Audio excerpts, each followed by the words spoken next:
بسم اللہ الرحمن الرحیم۔ ڈسکور اوریجنل کے معزز ناظرین، السلام علیکم۔ اب کس نمبر 459 ملاحظہ فرمائیں۔ یہ سب وہ محض اس لیے کر رہی تھی کہ اس کے خیال میں تریونی کو قتل کر کے میں نے اس کا کوئی پرانا حساب برابر کر دیا تھا جو وہ خود نہیں کر سکتی تھی۔ بعد میں جب اسے معلوم ہوگا کہ وہ ایک جھوٹ تھا اور اسے تریونی زندہ نظر آئے گا تو اسے کتنا صدمہ ہوگا۔ وہ یہی سمجھے گی کہ میں نے اسے بے وقوف بنایا تھا۔ اسے اپنی تمام جد و جہد کے رائگاں جانے پر افسوس ہوگا جو وہ مجھے باحفاظت باہر پہنچانے کے لیے کر رہی تھی۔ ایک بار مجھے خیال آیا کہ ابھی کیوں نہ اسے سب سچ کہہ دوں، مگر میں پھر ڈر گیا۔ اگر میں نے ایک سچ بولا تو مجھے 100 جھوٹ بھی بولنے پڑیں گے کہ میں یہاں کیوں آیا تھا، کیسے آیا تھا۔ مجھے بہت کچھ چھپانا بھی پڑے گا، مثلاً وہ جو میں نے کملا کے ساتھ کیا اور جو کملا کے ساتھ نہیں کیا۔ سچ اور جھوٹ کا یہ سلسلہ بہت دور تک پھیلا ہوا تھا۔ اسے چھیڑنا خود کو پریشانیوں کے جال میں الجھانے کے مترادف ہوتا۔ نہ اتنا وقت تھا کہ میں اپنی جیون کو تھا اول تا آخر سچ کے ساتھ سنا سکوں، اور نہ اس میں کوئی عقلمندی ہوتی۔ یہ ایک جھوٹ بہتر تھا جس سے میری جان بچ سکتی تھی، اور اس دوبن کو اعتماد میں دھوکے کا صدمہ اٹھانے کے سوا کوئی نقصان نہیں ہوتا تھا۔ صبح ہونے تک 1.5 گھنٹہ میں نے اس سے غیر متعلقہ باتیں کرتے گزارا جو در حقیقت متعلقہ باتیں ہی تھیں۔ میں نے اسے شادی، شوہر، بچی کے بارے میں پوچھا، اور اس نے جو کچھ بتایا اس میں کوئی غیر معمولی بات نہیں تھی۔ جب میری باری آئی تو میں نے بھی ایک بے ضرر سی کہانی سنانے پر اکتفا کیا۔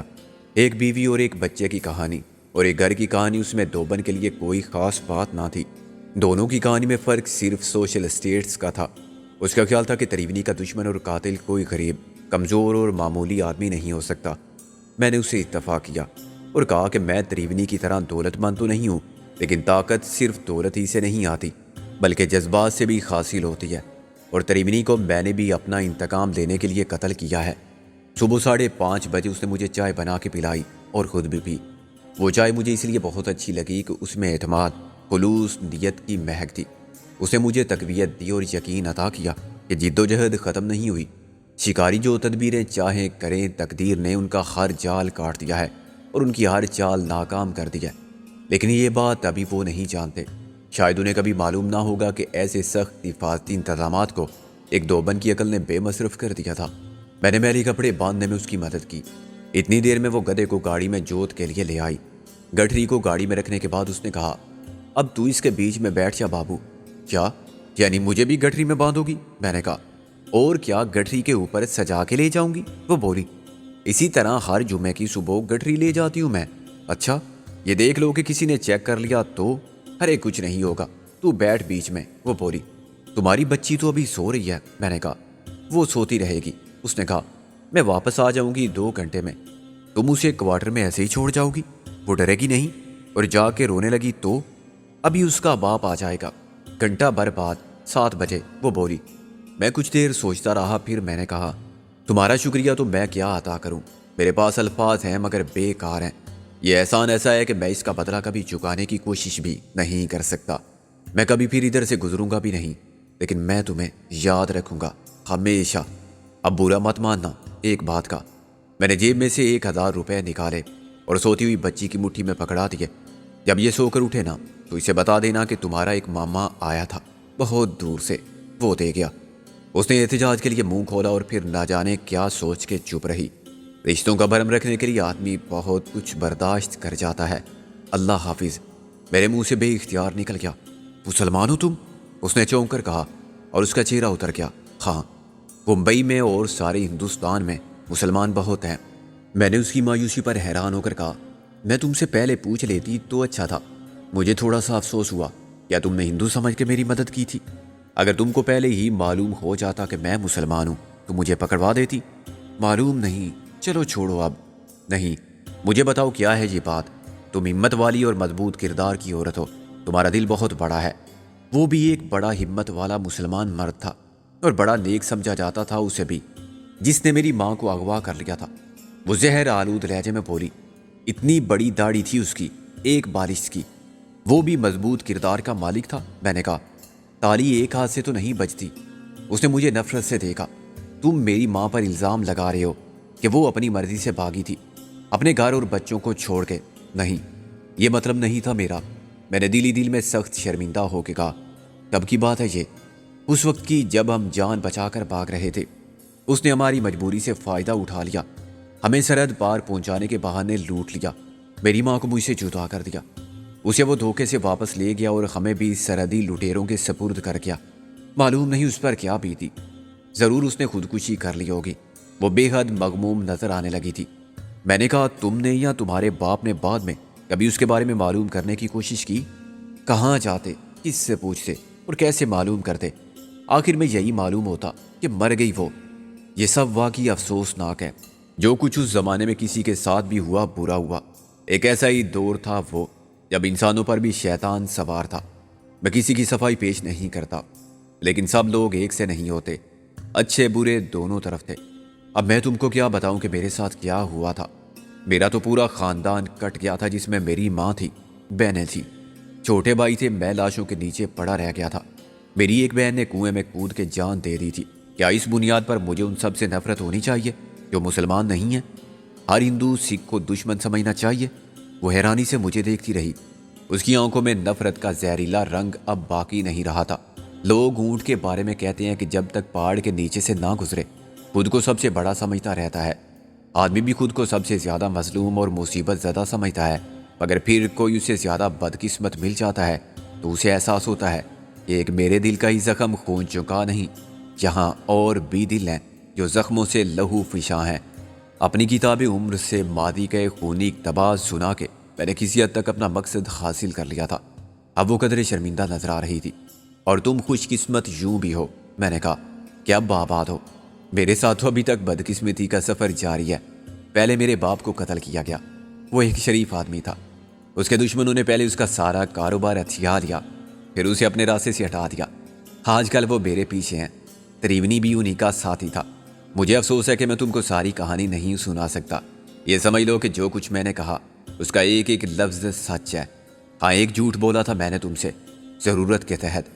میں تریونی کو قتل کرنے ضرور آیا تھا، مگر اس کوشش میں ناکام رہا۔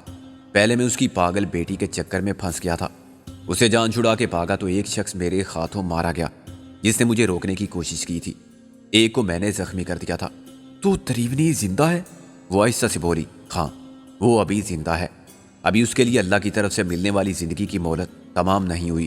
اس کے ساتھ وہ شخص ہے جس کو میں اپنے باپ کا قاتل سمجھتا ہوں۔ یہ میں نے تم کو اس لیے بتا دیا کہ بعد میں تم مجھے دھوکے باز نہ کہو۔ کیا تم پاکستان سے آئے ہو؟ وہ بولی۔ میں نے کہا، یہ اندازہ کیسے کیا تم نے؟ تم نے خود ہی تو بتایا ہے ابھی کہ تمہارا خاندان مارا گیا تھا۔ ان کو مارنے والے ہندو یا سکھ ہوں گے، جیسے ہم ادھر آ رہے تھے تم ادھر جا رہے ہوگے۔ میں نے کہا، جب تم نے ساری بات سمجھ ہی لی ہے تو میں کیوں انکار کروں؟ اس سے میرے اور تمہارے درمیان دشمنی کا رشتہ زیادہ پکا ہو گیا۔ وہ حیران ہو کے بولی، وہ کیوں؟ بھئی، ایک تو میں مسلمان اور تم ہندو، پھر میں پاکستانی اور تم بھارتی۔ اب تم چاہو تو مجھے پکڑوا دو۔ اس نے گہری سانس لی۔ چھوڑو بابو، کیا رکھا ہے اس میں؟ ویسے بھی چھوٹے آدمی کی دشمنی کیا اور بڑے آدمی کی دوستی کیا؟ جو بھلائی کر لی کسی کے ساتھ وہی بہت، برائی کیا دے گی ہمیں؟ دل کا چین بھی نہیں رہے گا۔ چلو اب سمے ہو گیا ہے۔ میں بھونچکا رہ گیا۔ اس نے اپنی سیدھی سادی زبان میں انسانیت کا سارا فلسفہ سمیٹ لیا تھا اور ساری الہامی کتابوں کی اخلاقی تعلیمات کا نچوڑ پیش کر دیا تھا، اور وہ نظریہ حیات پیش کر دیا تھا جس پر عمل کیا جاتا تو یہی دنیا آج کے آدمی کے لیے جنت کے خواب کی حقیقی تعبیر بن جاتی۔ اس دوبن کو احساس نہیں تھا کہ وہ کوئی بہت بڑی بات کہہ رہی ہے۔ اس نے تو جو دل میں آیا کہہ دیا۔ میں خاموشی سے گٹھری کھول کر بیٹھ گیا اور اس نے میرے اوپر چاروں طرف میلے کپڑے جما کے گٹھری کو پھر ایسے باندھ دیا کہ باہر سے دیکھنے والوں کو شک بھی نہ ہو۔ ایک دوبن ان کی آنکھوں میں دھول جھونک کے ان کے دشمن کو لے جا رہی ہے۔ وہ سب بہت ہوشیار، تجربہ کار اور مستعد لوگ تھے، اور دوبن صرف دوبن تھی۔ جاہل بے حیثیت، ناقص العقل، وہ ہر جمعے کی صبح ہفتے بھر میں جمع ہونے والے میلے کپڑوں کی گٹری باندھ کے صبح صبح اپنی گدا گاڑی پر لے جاتی تھی۔ آج بھی وہ اسی معمول پر عمل پیرا تھی۔ کسی کو کیسے خیال آ سکتا تھا کہ وہ ایسی زبردست عیاری اداکاری کا مظاہرہ بھی کر سکتی ہے کہ سب دیکھتے ہی رہ جائیں۔ گدا گاڑی جھٹکا لے کر آہستہ آہستہ چلی۔ اس گاڑی کی ڈرائیور وہ خود تھی اور بچپن سے حاصل ہونے والی ٹریننگ کے مطابق گدھے کو چاقو چوبند رکھنے اور رواں رکھنے کے لیے بڑی روانی سے ہاتھ زبان چلا رہی تھی۔ میری پیکنگ بڑے شاک پروف طریقے سے ہوئی تھی۔ اتنے بڑے کپڑوں کے ڈھیر میں مجھے کوئی تکلیف نہیں تھی۔ میں خود کو کم سے کم جگہ میں سمیٹ چکا تھا اور کسی حد تک میری پوزیشن شکم مادر میں پرورش پانے والے بچے جیسی تھی۔ میرا خیال تھا کہ گیٹ پر تریونی سے ملاقات ہو سکتی ہے، اور 5 منٹ بعد یہ ملاقات ہوتے ہوتے رہ گئی۔ میں نے پہلے دھوبن کی آواز سنی، سلام سیٹھ جی۔ اس سلام کا کسی نے جواب نہیں دیا۔ کون ہے یہ؟ کیا لے جا رہی ہے؟ یہ آواز دلاور کی تھی۔ میرا دل دھک سے رہ گیا۔ وہ خبیث ابھی تک اندر ہی تھا۔ اس کا مطلب یہ تھا کہ تریونی اور اس کے درمیان کاروباری مذاکرات ختم نہیں ہوئے تھے۔ دلاور بہت ہوشیار بزنس مین تھا۔ تریونی اس کے مقابلے میں بہت بڑا حرام زادہ تھا۔ کملا جیسی بیٹی کے لیے وہ سب کچھ کر سکتا تھا، مگر اس طرح کہ سانپ بھی مر جائے اور لاٹھی بھی نہ ٹوٹے۔ دلاور ہاتھ میں آئے ہوئے شکار کو چھوڑ کر جانے والا شکاری نہیں تھا۔ اس نے بولی بڑھا کہ تریونی کو بھی شکار کر لیا ہوگا اور ان کے درمیان معاملات خوش اسلوبی سے طے پا گئے ہوں گے کہ صبح سب ٹھیک ہو جائے گا۔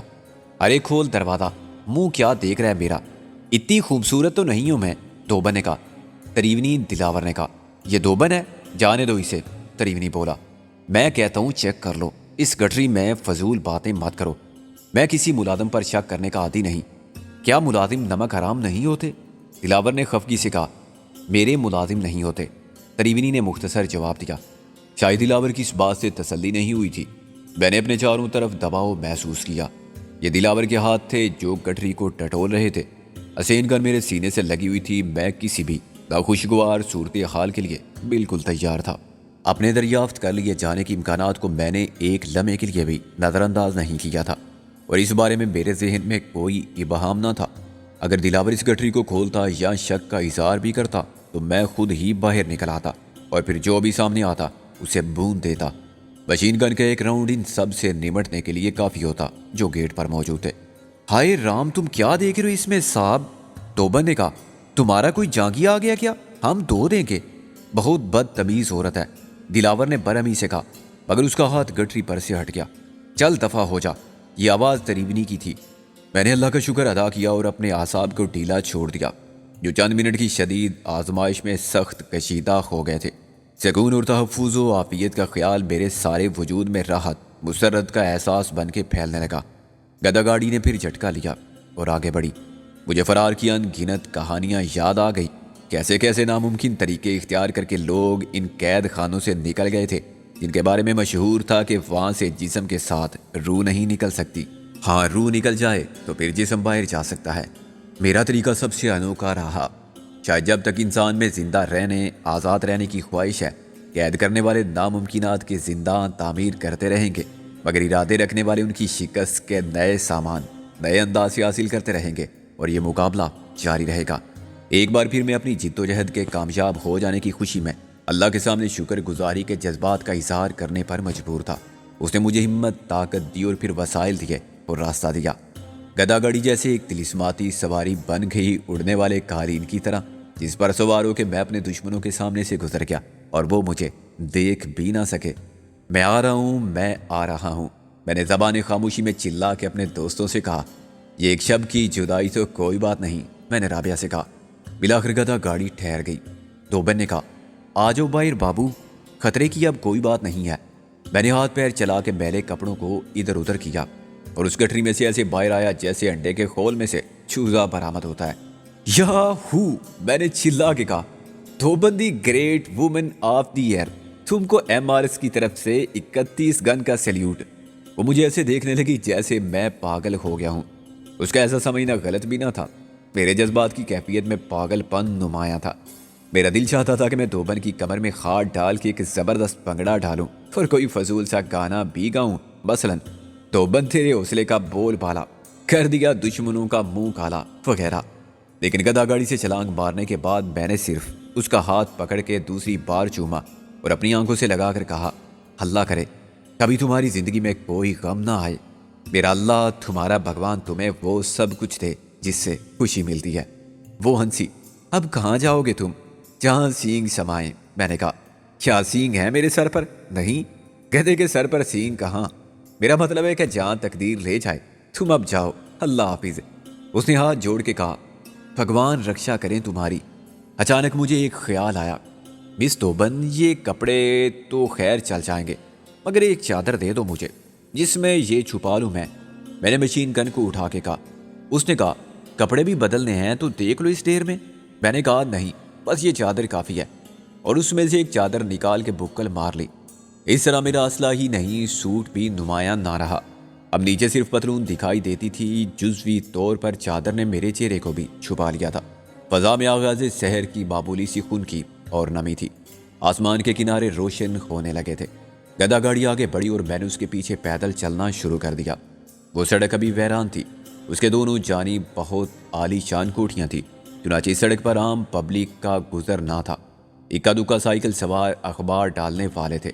جب تک دوبند دکھائی دیتی رہی میں اسے ہاتھ ہلا کے اللہ حافظ کہتا رہا۔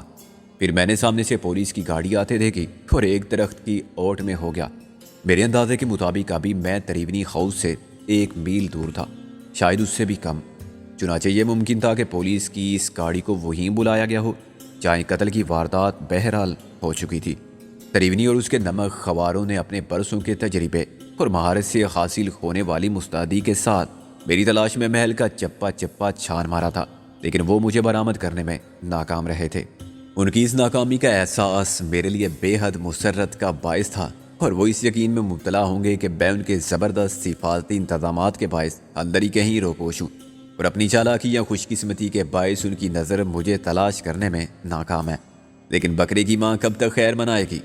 چودھری دلاور نے اپنے مخصوص انداز میں کہا ہوگا، اپنے تریونی صاحب، کیا کہتے ہیں اسے، بڑی خبیث روح ہے یہ سکندر بھی، آپ نہیں جانتے اسے، جن بھوت کو چمٹ جائے تو وہ بھی پناہ مانگتے ہیں۔ تریونی نے بھی اپنے مخصوص میکانکی لہجے میں مختصر جواب دیا ہوگا کہ ہم اسے زمین سے بھی کھود نکالیں گے۔ اب یہ ہو سکتا تھا کہ انہوں نے پولیس کو طلب کر لیا ہو کہ وہ اپنے پیشہ ورانہ انداز میں تفتیش کریں کہ قتل ہوا کیسے اور پھر کہاں گیا قاتل۔ کملا کا بیان اس محافظ نمبر 1 کا بیان جو پہلے ناک آؤٹ ہو گیا تھا اور جس سے میں نے مشین گن کا تحفہ حاصل کیا تھا۔ بیان تو پولیس ان کا بھی لے سکتی ہے جن کا واردات سے دور کا تعلق بھی نہ ہو۔ جو فرمایا ہے شاعر نے کہ جو چپ رہے گی زبان خنجر، لہو پکارے گا آستین کا، تو پولیس کے 13 نمبر پاپوش کی ضرب سے تو زبان خنجر بھی بولنے لگی۔ میری جیب میں 11,000 سے زیادہ کی رقم محفوظ تھی، چنانچہ مالی مسائل کسی قسم کے نہ تھے۔ مسئلہ سب سے بڑا تھا اپنے یارانے کہن سے رابطہ، رابعہ سے تجدید وفا، کچھ ایسا انتظام کہ اب کبھی ہم نہ بچھڑیں اور موت بھی جدا کرے تو اگلے جہاں میں ملانے کے لیے۔ مگر کیا یہ اپنے اختیار کی بات تھی؟ اتنا اختیار ہوتا تو پھر بچھڑنے کی نوبت ہی کیوں آتی؟ چلتے چلتے میں ایک نسبتاً آباد سڑک پر آ نکلا تھا۔ میں نے ایک ٹیکسی کو گزرتے دیکھا اور اس کے پیچھے دوڑا۔ میری چیخو پکار پر وہ رک گیا۔ ابھی کاہے کو اتنا لفڑا کرتا پڑا ہے؟ وہ کچھ نہیں، ٹیکسی خالی ہے، میں نے عادتاً سوال کر لیا، کیونکہ کراچی میں تو یہ تھا کہ خالی ٹیکسی نظر آ جاتی تھی اور ڈرائیور اچھے موڈ میں اسے روک بھی لیتا تو پھر یہ سوال لازماً کرنا پڑتا تھا، اس لیے کہ ڈرائیور ادھر نہ جانا چاہتا ہو جو آپ کی منزل ہے تو پھر وہ کھوپڑی لا کے بڑی رونق سے کہتا کہ خالی نہیں ہے ہر چند کہیں ہے کہیں نہیں ہے۔ لیکن ممبئی میں ایسا نہیں تھا۔ ڈرائیور میرے سوال پر حیران ہوا۔ خالی نظر آتا پڑتا ہے تیرے کو یا بھرا ہوا؟ میں پیچھے بیٹھ گیا۔ اسٹین گن کو میں نے ناجائز اولاد کی طرح سینے سے لگائے رکھا مگر دنیا سے چھپائے رکھا۔ ابھی تیرے پاس سے گزرا میں تو کیا سوتا پڑا تھا؟ ابھی بول کے کدھر جانے کا ہے؟ ڈرائیور نے کہا۔ جانا ہے مجھے للی کے گھر، میں نے کہا، اور پھر ڈرائیور کی غصہ بری نظریں دیکھ کر اسے پورا پتہ سمجھایا۔ راستے میں ڈرائیور نے مجھے نصیحت کی کہ میں کم پیا کروں لیکن اچھی پیا کروں، اور میں نے بھی وعدہ کیا کہ اگر پی تو اس نصیحت کو ذہن میں رکھ کے پیوں گا۔ مجھے اس وقت بھی بہت حیرانی ہوئی جب ٹیکسی آدھے گھنٹے تک دوڑتی رہی مگر اس کا میٹر اتنا تیز نہیں بھاگا۔ صرف 10 روپے دے کر میں اتر گیا تو 1 روپیہ ٹپ رکھنے والے ڈرائیور نے شکریہ ادا کرتے ہوئے ہاتھ ہلا کے مجھ سے رخصت لی۔ میں بڑی پھرتی سی سیڑھیاں چڑھ گیا۔ خیال کہتا تھا کہ غالب لوٹ کر ضرور آیا ہوگا، ممکن ہے وہ اپنے ساتھ محسن کو بھی لایا ہو۔ یہی ایک جگہ تھی جہاں میرا واپس پہنچ جانا یقینی تھا اور جہاں مجھے ان کی خبر مل سکتی تھی۔ گزشتہ شب کے سارے واقعات بہت تھکا دینے والے تھے۔ ایک دوبن کی ہمت سے مجھے رہائی نہ ملتی تو شاید میں اتنی آسانی سے یہاں نہ پہنچ پاتا۔ یہ فتح کا احساس تھا جس نے میری ساری تھکن مٹا دی تھی۔ میں بڑا پر امید خوش تھا جس اللہ نے اتنی بڑی آفت سے بچا لیا وہی بچھڑ جانے والوں کو ملانے کے اسباب بھی مہیا کرے گا۔ ڈرانے والا خیال صرف یہ تھا کہ کہیں گزشتہ رات میری گرفتاری کے لیے آنے والوں نے MRS کے دیگر نامی گرامی اراکین کو بھی نہ دھر لیا ہو۔ میری اطلاع کے مطابق شام کے بعد وہاں ہمارے تعاقب میں 3 شکاری تھے۔ ایک وہ تھے جن کو ہم نے تازہ زخم دیا تھا اور ان کے کاروبار کا بیڑا تقریباً غرق کر دیا تھا۔ وہ ہمیں صورت سے نہیں جانتے تھے مگر ان کی لانچ بانو متی کی واپسی ایک اشتعال انگیز کارروائی تھی، جس کی سزا دینے کے لیے انہوں نے اپنے گوریلے بھیجے تھے کہ وہ جہاں بھی ملیں انہیں پکڑ کے لاؤ۔ دوسرے شکاری بقول اس روبوٹ نما تریونی کے اس نے ہمیں بچانے کے لیے بھیجے تھے، اور وہ ہمیں بچا تو نہ سکے تھے، ہم نے انہیں اچھی طرح بچا دیا تھا۔ وہ رات کو پھر آئے تھے اور مجھے اغوا کر کے لے گئے تھے۔ تیسرے پرانے شکاری تھے، یعنی اپنے چودھری دلاور اور ان کا دستے راست استاد پیڈرو۔ غالباً وہی تیسرے گروہ کی قیادت کر رہا ہوگا۔ یہ امر باعث حیرت تھا کہ وہ دوسری بار بھی ڈوب کے نہیں مرا تھا، بلکہ اتنا زخم خوردہ ہونے کے باوجود ہم سے پہلے بمبئی کے ساحل پر پہنچنے میں کامیاب ہو گیا تھا۔ کیا انہوں نے میرے علاوہ دیگر لوگوں کو بھی دیکھا ہوگا؟ اوپر پہنچنے تک سارے خدشات و امکانات میرے ذہن سے گزرے۔ پھر میں نے خود کو للی کے دروازے پر پایا۔ پوری بلڈنگ میں ابھی تک صبح کا سکوت طاری تھا۔ سامنے والے فلیٹ میں سے البتہ ریڈیو سیلون کی نشریات سنائی دے رہی تھی اور پرانے فلمی گانے چل رہے تھے۔ میں نے دستک دی تو دروازہ تھوڑا سا پیچھے ہٹا۔ میں نے اندر جانے کا سوچا، مگر بلا اجازت اور اطلاع دیے بغیر ایسا کرنا خلاف آداب تھا۔ للی اکیلی رہنے والی عورت تھی۔ اکیلا مرد بھی ہو تو خلوت میں نسبتاً آزادی سے رہتا ہے۔ اوپر کال بیل کا بٹن تھا۔ میں نے اسے دیر سے دیکھا۔ بٹن دبا کے میں نے واضح سروں میں ڈینگ ڈانگ کی آواز سنی، لیکن اندر سے نہ کوئی جواب آیا اور نہ للی نے دروازے تک آ کے جھانکا۔ میں نے دوبارہ بٹن دبایا اور پھر انتظار میں 2 منٹ گزار دیے۔ عام حالات میں میرا ذہن اندیشوں سے دور رہتا۔ میں فرض کر لیتا کہ وہ باتھ روم میں ہوگی اور اس کے لیے کال بیل کے جواب میں فوراً آنا ممکن نہیں، لیکن ان واقعات کے تناظر میں جو میرے ساتھ پیش آئے تھے، میں پریشان کن خیالات میں گر گیا۔ وہ باہر کا دروازہ کھلا چھوڑ کے باتھ روم میں کیوں گھسے گی؟ اور اگر بھول سے ایسا ہوا تو وہ باتھ روم میں سے پکار کے کہہ سکتی ہے کہ ذرا ٹھہر جاؤ، یا اس نے دانستہ دروازہ کھلا چھوڑا تو اندر آ کے بیٹھنے کے لیے کہنا کیا مشکل تھا؟ میں نے گھبرا کے دروازے کو دھکیلا اور اندر داخل ہوتے ہی دروازہ اپنے پیچھے بند کر دیا۔ نہ جانے یہ چھٹی حسبی کیا چیز ہے جو بالکل صحیح وقت پر آدمی کو خبردار کر دیتی ہے۔ آٹومیٹک الارم کی طرح خطرہ خطرہ چلانے لگتی ہے۔ للی، میں نے آواز دے کر کہا، مس للی۔ خاموشی، سرد شفاق پر آصف سناٹا، خوف کی سرگوشی سے گونجتا ہوا جواب کوئی نہیں۔ میری آواز کی بازگشت ابھی تک فضا میں لرزاں تھی۔ کون ہے جو اس پکار پر آئے؟ للی، للی، میں نے آگے بڑھ کر کہا۔ اگلا کمرہ وہی تھا جس میں گزشتہ شام میں بیٹھا ہوا تھا۔ اس کی ساری آرائش و زیبائش ایک پر ہیبت بد صورتی میں بدل چکی تھی۔ کرسیاں الٹی ہوئی تھی، صوفے بے ترتیب اور داغ دار تھے۔ یہ داغ بہت بھیانک تھے۔ ان کا رنگ بڑا بے رحم گہرا سرخ۔ للی، میں نے چلا کے کہا اور اس کے بیڈ روم میں گھس گیا۔